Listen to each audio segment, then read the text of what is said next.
एक मिनट। सर्वप्रथम इस आगम वाचना की कक्षा में उपस्थित सभी रत्नाधिक साधु साध्वी वृंद को वंदन नमन करते हुए सुख साता पूछती हूँ। आचार्य भगवान के मंगलमय आशीर्वाद से, उपाध्याय भगवान की पावन प्रेरणा और दिशा निर्देशन से, उपाध्याय प्रवर आगम ज्ञाता परम पूज्य श्री जितेंद्र मुनि जी महाराज साहब हम सभी को आगम दान प्रदान कर रहे हैं। प्रतिदिन के अनुसार आज की उपाध्याय भगवान की प्रत्यक्ष गुरु वंदना का लाभ प्राप्त हुआ है। साध्वी श्री चंद्र यशा जी महाराज साहब, साध्वी पीयूष दर्शना जी महाराज साहब, साध्वी करुणा जी महाराज साहब एवं साध्वी रुचक दर्शना जी महाराज साहब थाना 4, प्रमोद किरण सेवाधाम राहुरी अहमदनगर से। सभी मिलकर हम सभी वंदन का लाभ लेंगे।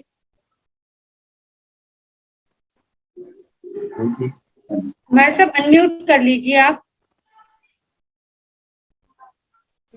आवाज नहीं आ रही महाराज साहब आपके, आप अनम्यूट कर लीजिए।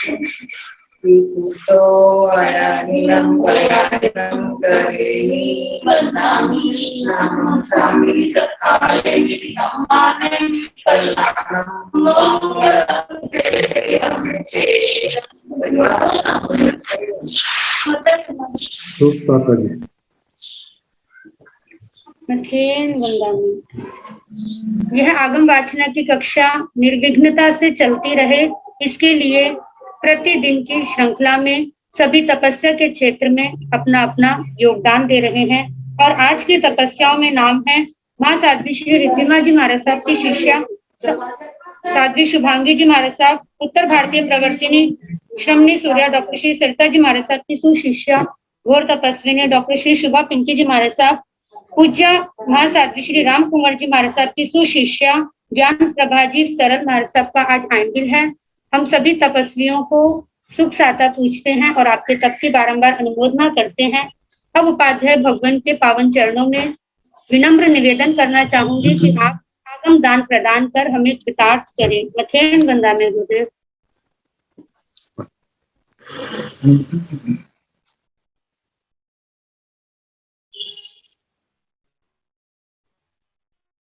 नमो अरिहंताण, नमो सिद्धाण, नमो आयर्याण, नमो देवध्यायाण, नमो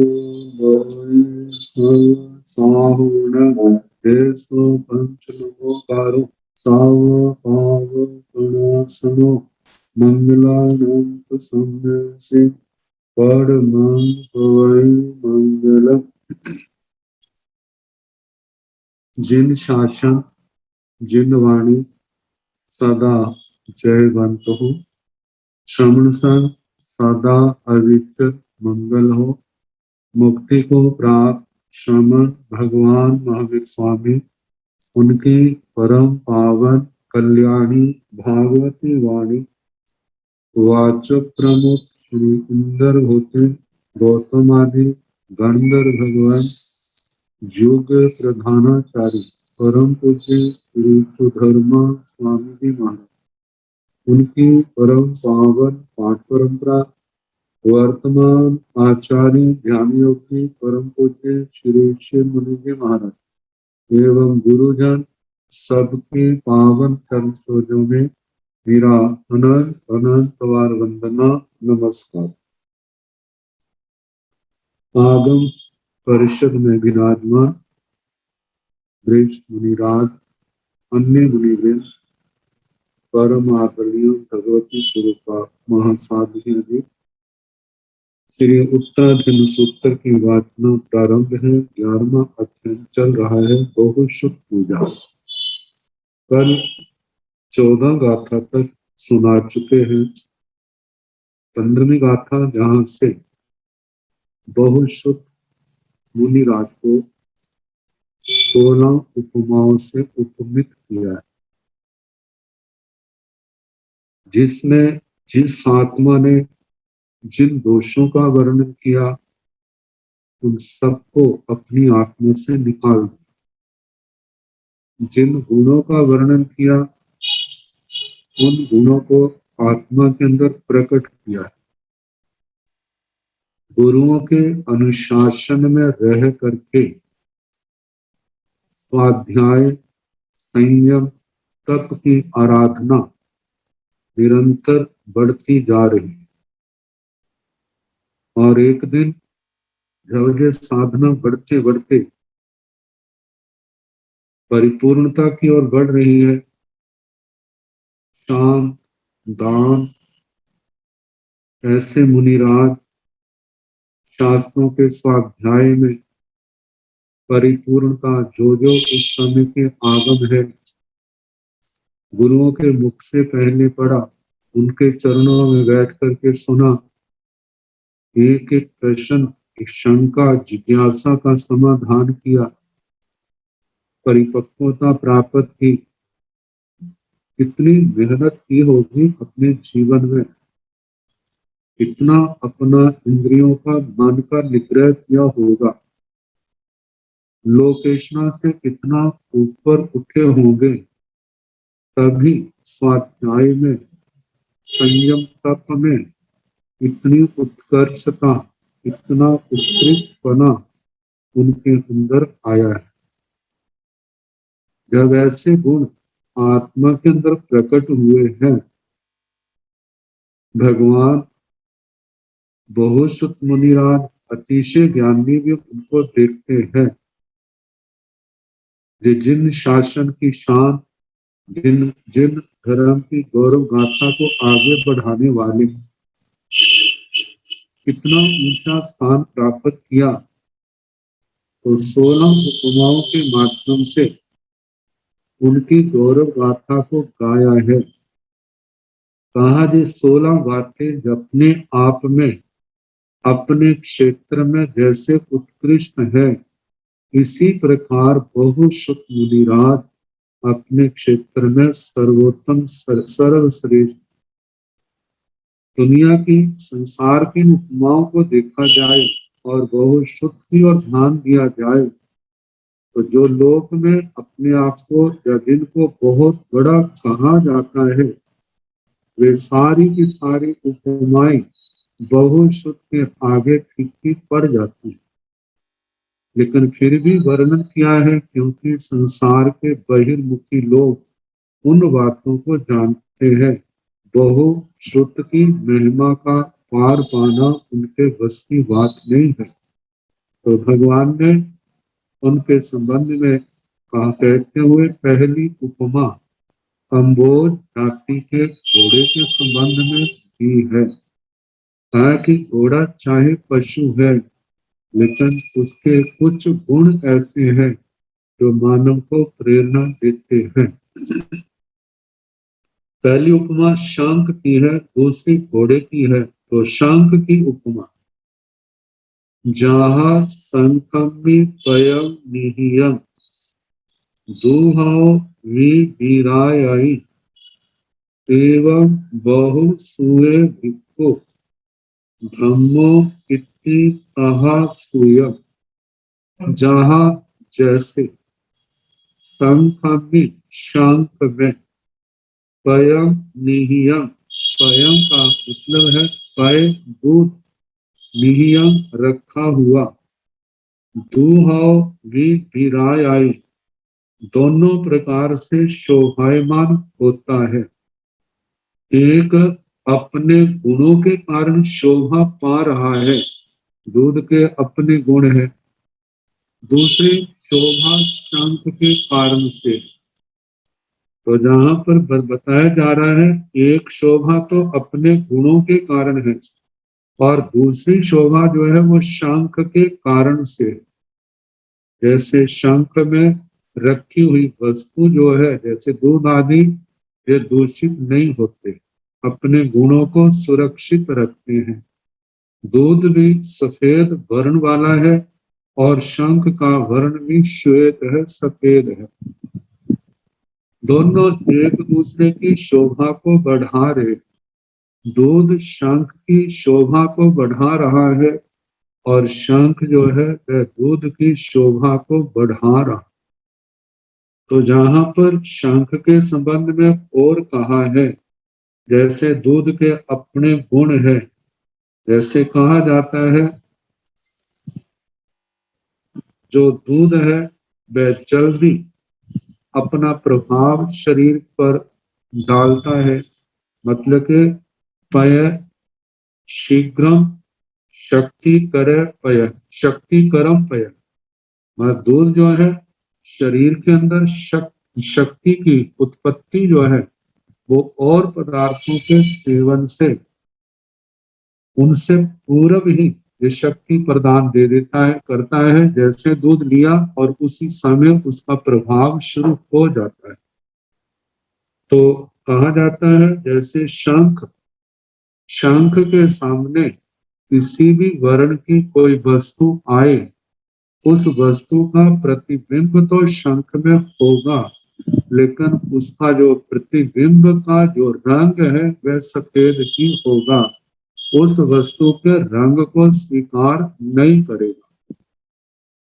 तो जहां जो शंख की विशेषता है, तो और जहां पर बहुश्रुत के साथ उपमा दी है कि बहुश्रुत के कारण बहुश्रुत के अंदर ऐसे क्या गुण है, तो कहा जा रहा है एवं बहुसुए भिक्षु, इसी प्रकार बहुश्रुत भिक्षु है।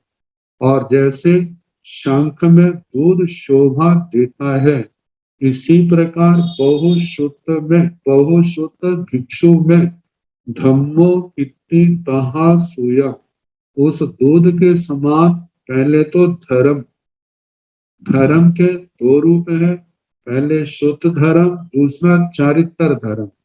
और सामान्य से कहा जाए धर्म अहिंसा संयम का स्वरूप, जिसके अंदर चारित्र धर्म की प्रधानता आ जाती है। महाव्रत है, छठे रात्रि भोजन का त्याग है, 5 समिति 3 गुप्तियां आती है, 10 प्रकार का जति धर्म आता है। और इस धर्म का पालन करते हुए जो नाना प्रकार के परिसर उपसर्ग आते हैं उनको सहन करना है। जहां ये धर्म है इसके साथ वहां पर सम्यक ज्ञान भी होगा, शुद्ध ज्ञान भी होगा। लेकिन शुद्ध ज्ञान की अपनी प्रधानता बताने के लिए शुद्ध शब्द को अलग स्थान पर रखा है और उसको अलग स्थान दिया है। तो कहा जैसे शंख में दूध शोभा देता है, इसी प्रकार बहुश्रुत मुनिराज भिक्षु में धर्म शोभा देता है। और उसके साथ कीर्ति भी जो है बहुश्रुत का जीवन अपना निर्मल है, बहुत ऊंचा है। बहुश्रुत की चारों ओर की कीर्ति ख्याति फैली हुई है। तो कहा जैसे दूध शंख में शोभा देता है, ऐसे गुण संपन्न उस बहुश्रुत की कीर्ति भी उनके अंदर समाई है और जो चारों ओर फैली हुई है। कहा स्वयं तथा शुद्ध ज्ञान, जैसे उस शंख में दूध शोभा दे रहा है, ऐसे बहुश्रुत में शुद्ध ज्ञान भी शोभा दे रहा है। शुद्ध ज्ञान सदा जिनके अंदर उपस्थित रहता है, हर समय स्मृति के अंदर, कोई कहीं से कुछ भी पूछे तो सब उनके याद है और उसी समय वह उसके संबंध में सारे उदाहरणों के साथ उस वस्तु का वर्णन कर देते हैं।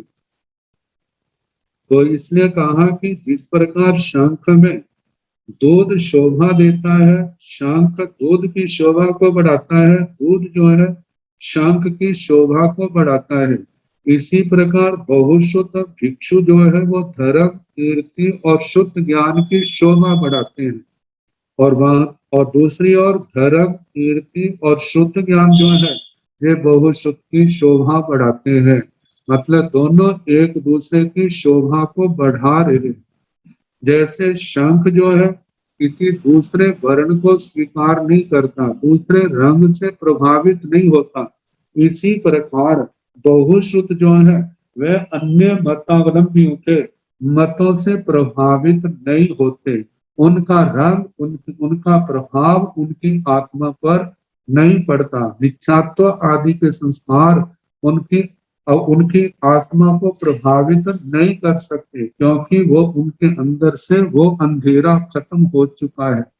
इस माध्यम से निर्ग्रंथ प्रवचन का गहन अध्ययन करने से एक एक बात को चिंतन के द्वारा उन्होंने साक्षात कर लिया है। तो कहा जे भी किसी से प्रभावित नहीं होते। तो इस पहली उपमा जो है शंख की है। जैसे शंख जो है, इसके संबंध में आगे भी आएगा, जहाँ वासुदेव का प्रकरण है वहां पर भी शंख का वर्णन आएगा। जहां पर तो पहला तो यही है कि जैसे शंख में रखी हुई वस्तु सुरक्षित रहती है, वो दूषित नहीं होती, ऐसे बहुश्रुत के अंदर ज्ञान दर्शन चारित्र तप जो है वो दूषित नहीं होते। उनकी अपनी दृढ़ श्रद्धा विश्वास से, मेहनत परिश्रम से, अप्रमत्तता के कारण से उस साधना के अंदर, संयम तप की आराधना के अंदर किसी प्रकार का दोष नहीं आने देते। चाहे दुनिया के कितने आडंबर देखें, उनसे उनकी आत्मा प्रभावित नहीं होती, क्योंकि वह जानते हैं इन आडंबरों में कुछ भी पड़ा नहीं है, इनसे आत्मा का उद्धार नहीं होता है। लोगों के केवल जय जयकार लगाने से कोई आत्मा महान नहीं बनता। आत्मा महान तो अपने ज्ञान दर्शन चारित्र तप की साधना से होता है, और वो भी वही साधना इस आत्मा को महान बना सकती है। वास्तव में जो शल्य माया निदान मिथ्यात्व इन शल्यों से जो मुक्त हो, और जिस साधना आजीवन चलती रहे, तभी जे आत्मा जे नावा जो है संसार के किनारे लग सकती है। इन बातों को उन्होंने समझ लिया है, और दुनिया की बातों के वो किसी भी प्रकार से प्रभावित नहीं होते। तो इस प्रकार जैसे शंख और दूध अपने गुणों के कारण संसार में शोभा पाते हैं, इसी प्रकार बहुश्रुत जो है अपनी साधना अपने गुणों के कारण शोभा पा रहे हैं। बहुश्रुत धर्म की, कीर्ति की, शुद्ध ज्ञान की शोभा बढ़ा रहे हैं, और ये तीनों बहुश्रुत की शोभा को बढ़ा रहे हैं। इस प्रकार प्रथम उपमा का वर्णन हुआ। अब दूसरी उपमा, जहां से कंबोयान आइन्य कंथाए सिया, आसे जवेण पवरे एवं अवै बहुसुए। जहां जिस प्रकार से वह कंबोयान आइन्य कंथाए, कंबोज जाति के घोड़ों में, आइन्य आकीर्ण, आकीर्ण का मतलब परिपूर्ण श्रेष्ठ, किससे? अपने गुणों के कारण, शील स्वभाव के कारण। मतलब ऐसा नहीं है कि किसी को टांगे मारने वाला और किसी को काटने वाला, अड़ियल नहीं है। जिस समय रोका जाए तो उस समय भागेगा, जब भागने के लिए कहा जाए तो उस समय खड़ा हो जाएगा। भगाने पर भी चलाने पर भी हिलेगा नहीं, ऐसे दोष नहीं है। मालिक के इशारों के अनुसार चलने वाला, जो गुणों से परिपूर्ण है। कंथय सिया, कंथय कंथक, कंथक के लिए कहा है प्रधान अश्व। कंबोज जाति के घोड़ों में जो प्रधान सबसे प्रमुख अश्व घोड़ा है, कहते जैसे वो है कि किस बात में, आसे जवेण पवरे, आसे अश्व, वह घोड़ा कंथक प्रधान अश्व, जवेण पवरे, जब जब कहते हैं वेग को, शीघ्रता से, मतलब चलने की अपेक्षा से, भागने की अपेक्षा से, दौड़ने की अपेक्षा से वह क्या है? पवरे श्रेष्ठ है। जैसे वह श्रेष्ठ है, एवं हवाई बहुसुए, एवं इसी प्रकार हवाई होते हैं कौन? बहुसुए बहुश्रुत मुनिरा। इस प्रधान अश्व के संबंध में बातें कही हैं। पहली बात, उनके अंदर निर्भयता पाई जाती। कहा जाता है मानो अंधेरे में किसी वृक्ष के पास खड़े, ये कितना निर्भय है इसको देखने के लिए। कोई पेटी, कोई बोरी जिसके अंदर बर्तन पड़े हैं, जिनका खड़का, जिनकी आवाज बहुत होती है, इसने ऊपर से लेकर के जमीन पर गिरी। जब जमीन पर गिरी है तो बड़ा धमाका सा हुआ, बड़ी जोर से आवाज हुई। और जो तो डरपोक होगा डर के एकदम भाग जाएगा, जो निर्भय होगा वे वहीं पर डटा रहेगा। तो कहा जाता है जिसके अंदर ऐसी निर्भयता है, कैसा भयानक वातावरण क्यों ना हो, वो डरता नहीं है।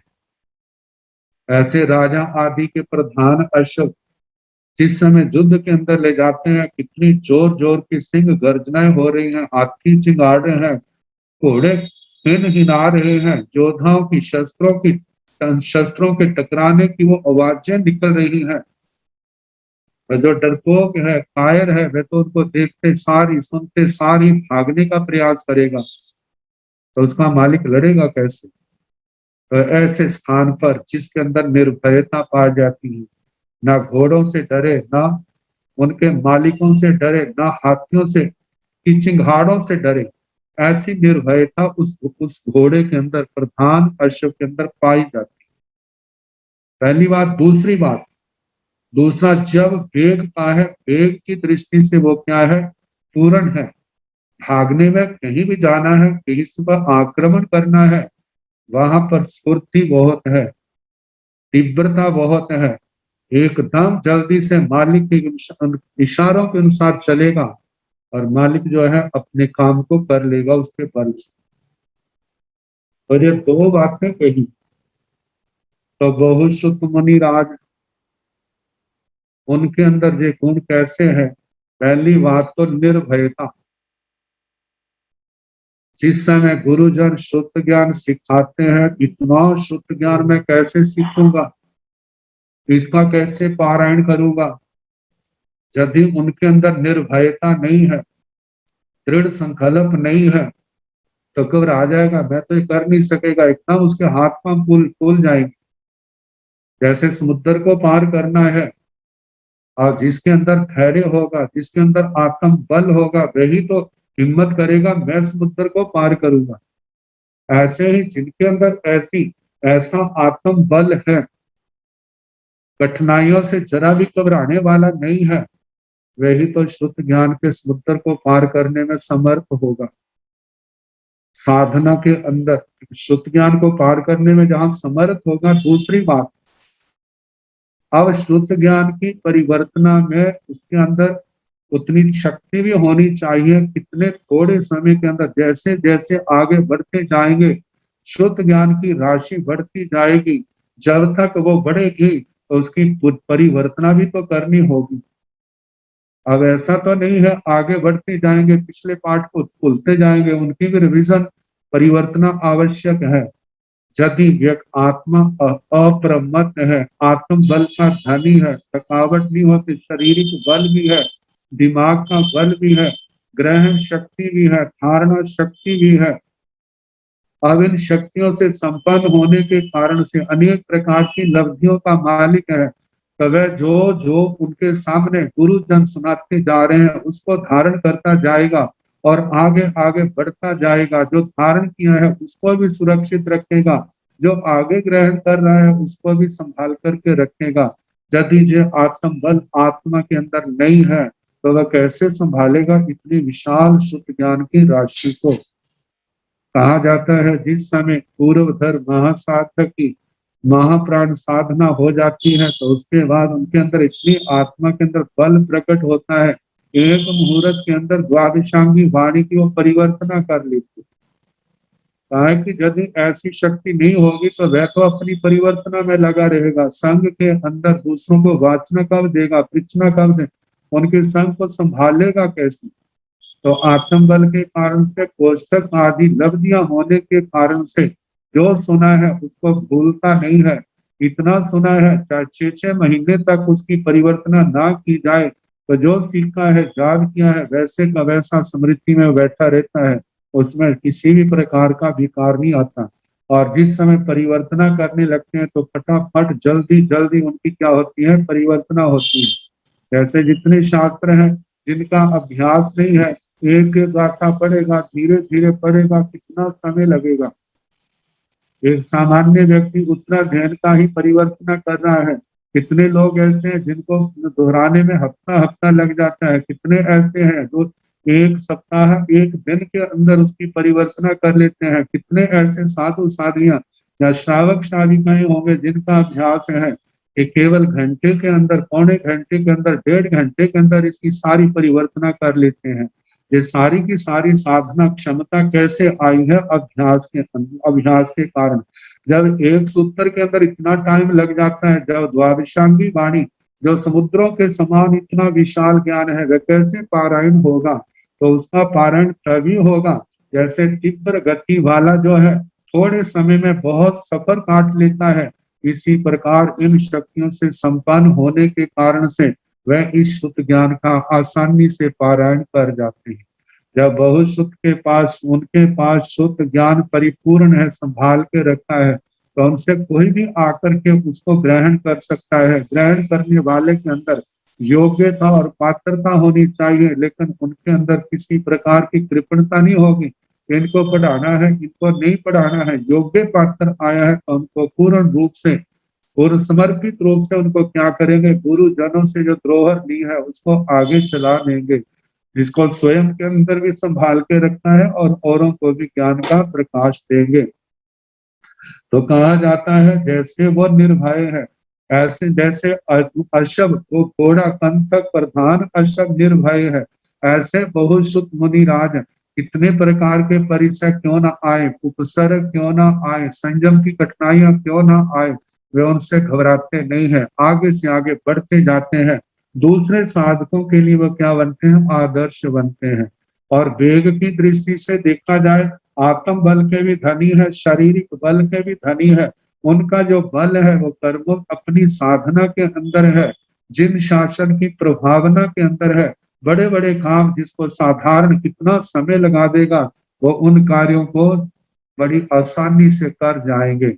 और दूसरी बात, जिन समस्याओं का समाधान कितने समय में नहीं होता, लेकिन उनके पास औतपाती की आदि बुद्धि के धनी होने के कारण से कैसी भी समस्या क्यों ना आ जाए, उनका समाधान एकदम उनके पास उपस्थित होता है और वो समाधान करते हैं। तो कहा जैसे वो अपनी वो प्रधान अश्व राजा की सेना में शोभा पाता है, इसी प्रकार चतुर्विध संघ में बहुश्रुत मुनिराज अपने गुणों के कारण से शोभा पाते हैं।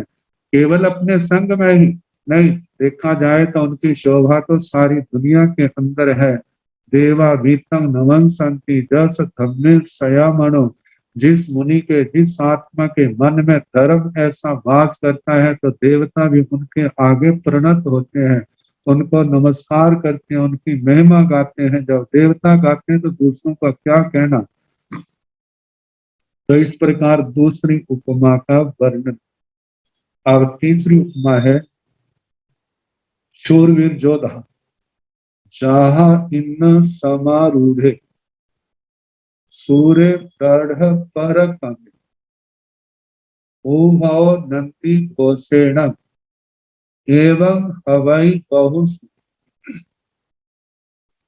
जहा जैसे आइन समारूढ़ आकीर्ण उत्तम जाति का जो अश्व है, प्रधान अश्व है, उसके ऊपर समारूढ़ आरूढ़ सवार है।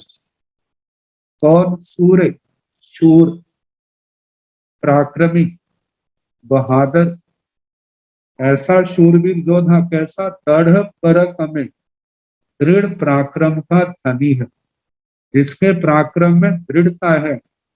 बड़े बड़े योद्धाओं के सामने डरता है तो उनसे घबराता नहीं है, बड़ी दृढ़ता से उनका मुकाबला करता है। हजारों शत्रु क्यों ना हो, लाखों शत्रु क्यों ना हो, वह आत्म बल का धनी, शरीर बल का धनी और शस्त्र बल का भी धनी। तो ऐसा जो व्यक्ति है आगे जाता है तो विजय प्राप्त करके आता है। तो कहा वह दृढ़ पराक्रमी शूर आकीर्ण उत्तम जाति के घोड़े पर सवार, जिस समय वो विजय प्राप्त करके आता है, बाकी नगर प्रवेश होता है, उसकी शोभा यात्रा निकलती है, तो कहा जाता है उभो नंदी घोषेण, नगर के अंदर प्रवेश करते दोनों साइडों में, रास्ते के दोनों साइडों में नंदी घोष हो रहा, जय घोष हो रहा है, नाना प्रकार के वाद्य यंत्र बजा करके उनका स्वागत किया जा रहा है, जनता जय जयकार कर रही है। इसके कारण से हमारे देश का नाम कितना ऊंचा हुआ, कैसे इसने शत्रुओं के मुसीबत से अपने देश को बचाया, कैसे शत्रुओं पर विजय पाई, कैसे उनको भगाया, कैसे उनके ऊपर विजय पाई, कैसे उसका जय जयकार हो रहा है। कहा जैसे उसका नगर प्रवेश के समय उनका जय जयकार हो रहा है, दोनों ओर से नंदी घोष की ध्वनियां आ रही है। तो जहां पर शास्त्रकार कह रहे हैं एवं अवई बहुसुवे, बहुश्रुत भी इसी प्रकार के होते हैं। देखा जाए बहुश्रुत तो बहुत ऊंचे हैं, उनका तो जश कुछ समय का है, लेकिन बहुश और उस जश के बाद यदि उनके अंदर चरित्र की प्रमाणिकता हुई, अच्छे गुण हुए, तो आत्मा का उत्थान होगा। नहीं तो भोगों में पढ़ करके अपने जीवन को वो गवा देते हैं। लेकिन बहुश्रुत मुनिराज का जीवन कितना ऊंचा है आध्यात्मिक दृष्टि से, वो तो स्वयं भी तरने वाले हैं, औरों को भी तारने वाले हैं, सन्मार्ग दिखाने वाले हैं। तो जहाँ कहा जा रहा है कि ये गुण बहुश्रुत के अंदर कैसे हैं और बहुश्रुत इनसे अतिशय में कैसे हैं, तो कहा जाता है जैसे आइन समारूढ़ है, वह उत्तम जाति के घोड़े पर सवार है। तो जहाँ कहा जाता है निर्ग्रंथ प्रवचन, निर्ग्रंथ जैसे घोड़ा आधार है और शूरवीर योद्धा उसका आधेय है, ऐसे ही निर्ग्रंथ प्रवचन आधार है बहुश्रुत मुनिराज का, और वो आधेय के समान है। जैसे जैसे निर्ग्रंथ प्रवचन निर्देश देता है, बहुश्रुत मुनिराज अपनी आस्था, अपनी श्रद्धा, अपना आचरण उसी के अनुसार बनाते हैं। जैसे अरिहंत परमात्मा ने निर्ग्रंथ चिन्ह वाणी में जैसे जैसे तत्वों का वर्णन किया है, आत्मादि पदार्थों का वर्णन किया है, वैसा वैसा उन्होंने सीखा है और श्रद्धा बिठाई है, और उसको बुद्धि बल से उसकी परीक्षा भी जैसे की है, उसका चिंतन मनन किया, ये कैसे है, ये कैसे है, और उस निष्कर्ष पर पहुंचे जो निष्कर्ष भगवान ने दिया था। अपने आप को जैसा भगवान ने कहा वैसा बिल्कुल वैसा ठीक पाया। तो श्रद्धा की दृष्टि से उनके अंदर पूर्ण निर्ग्रंथ प्रवचन के प्रति श्रद्धा है। तत्वों का जैसा ज्ञान गुरु परंपरा से या भगवान से सीखा वैसा उनके अंदर उन्होंने सीखा है।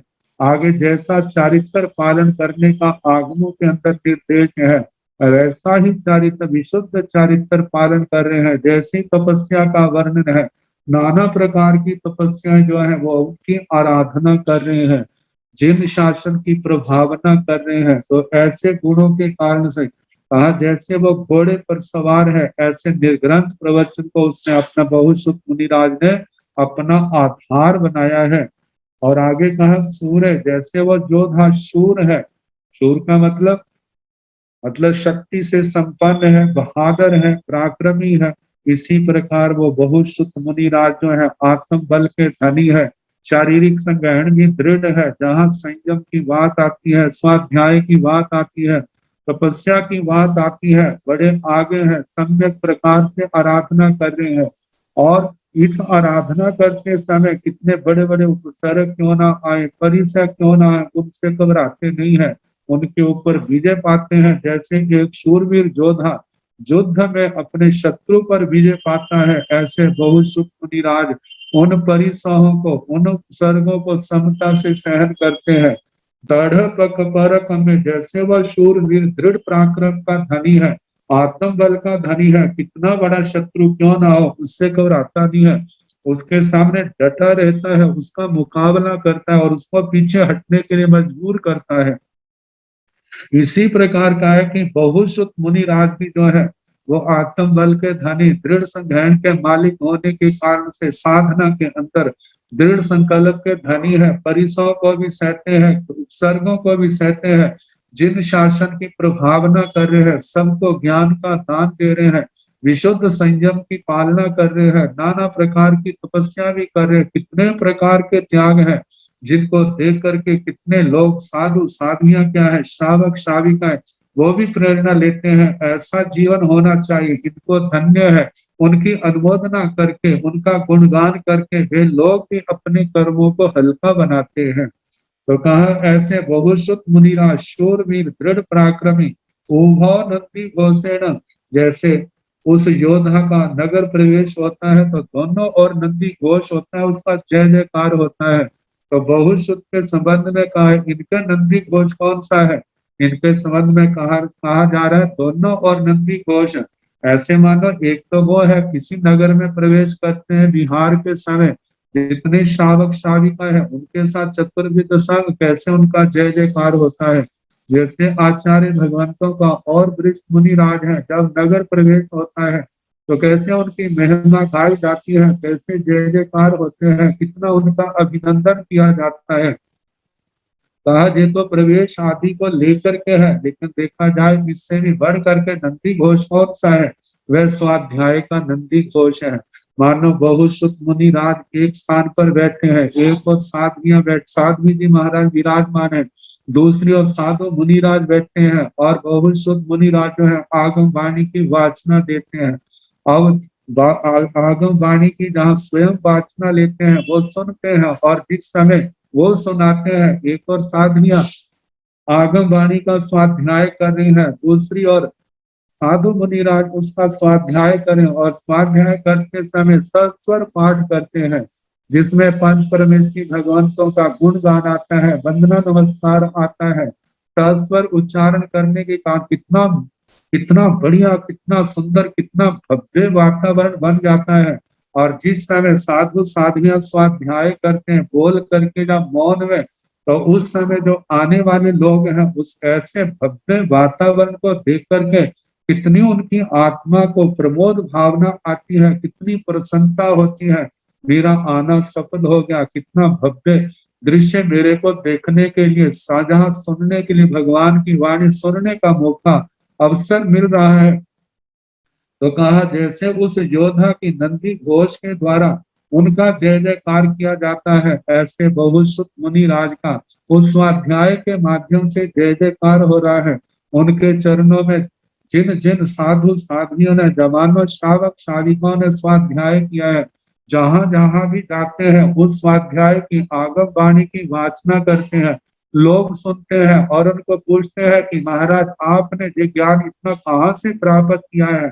तो वो उनका पावन नाम लेते हैं। हमें ये ज्ञान उनसे, वो आचार्य भगवंत है, वो उपाध्याय है, वो वरिष्ठ मुनिराज है, वो साधवियां है, मैंने उनसे जो ज्ञान सीखा है, उनसे वाचना ली है, उन्होंने मेरे को सिखाया है। और जिस समय वो सुनते हैं तो उनके भी मस्तक श्रद्धा से झुक जाते हैं। आपके अंदर इतना ज्ञान है तो उनके अंदर कितना ज्ञान होगा। उनकी श्रद्धा में बढ़ोतरी होती है, श्रद्धा निर्मल होती है। ऐसा नहीं है कि उनकी श्रद्धा में किसी प्रकार की कमी आए।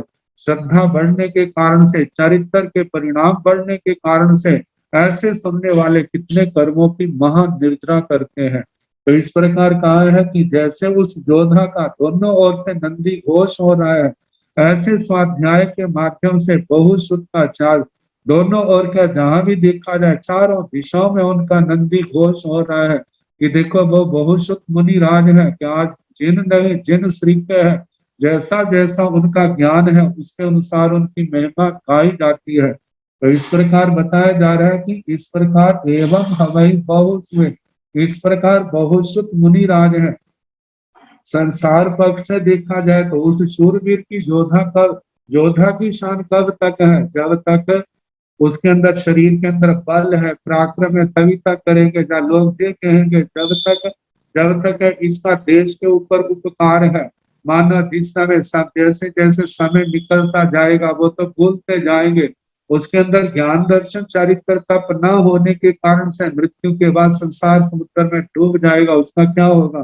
कहाँ दिखाई देगा? लेकिन बहुश्रुत मुनि राज का कितना निर्भल जीवन है। वो स्वयं तो संसार को तरेंगे लेकिन अपने साथ चलने वालों को भी संसार में से तरने बनेंगे, उनके भी सहायक बनेंगे। और कितने लोग जो हैं उनके दर्शन करके, उनके जीवन को देख करके ऐसी पावन प्रेरणा लेंगे। और वो भी एक दिन बहुश्रुत जैसे गौरवपूर्ण स्थान को पाने के अधिकारी बन जाते हैं। तो इस प्रकार कहा जाता है कि ये बहुश्रुत का स्थान तो इन उपमा से और भी बहुत ऊंचा है, जिनको जिनको हम आंक नहीं सकते, दुनिया के दृष्टांतों से मुकाबला नहीं कर सकते। आगे अगली उपमा दी है, जहाँ करेणु परी किन्ने कुंजरे सट्टी हायने बलवंते अपनी है एवं हवाई बहुसुए। जहाँ जैसे करेणु परी किन्ने हाथी हथनियों से घिरे हुए, परिकीर्ण घिरे हुए। कौन कुंजर है? कुंजर हाथी गंध हस्ती जो प्रमुख हाथी है, 60 हायने 60 वर्ष की आयु वाला, 60 वर्ष की आयु में हाथियों की पूर्ण जवानी कही जाती है। कहा जैसे उन हाथी हथनियों से घिरे हुए कुंजर, 60 वर्ष का वो कुंजर हाथी है, बलवंत है, बलवान, अपड़ी है, अप्रतिहत, किसी दूसरे हाथी के लिए क्या अप्रतिहत, उससे पीछे हटने वाला नहीं, लेकिन दूसरों को पछाड़ने वाला है। इसके कारण से अपने अपने उसके पास साधन क्या है? सूंड है, उसके पास शारीरिक बल है, शारीरिक बल के कारण से बलवान का है, उसके दांत तीखे दांत हैं, उनके कारण से अपने बल से उनको भगाता है, उनको पछाड़ता है। तो जैसे अपनी योग्यताओं के कारण से, अपने गुणों के कारण से, अपने बल के कारण से, अपने जूथ में, अपने ग्रुप में वो हाथी शोभा पाता है, इसी प्रकार बहुश्रुत चतुर्विध संघ में शोभा पाते हैं। एवं हवाई बहुश्रुत, इस प्रकार बहुश्रुत मुनिराज होते हैं।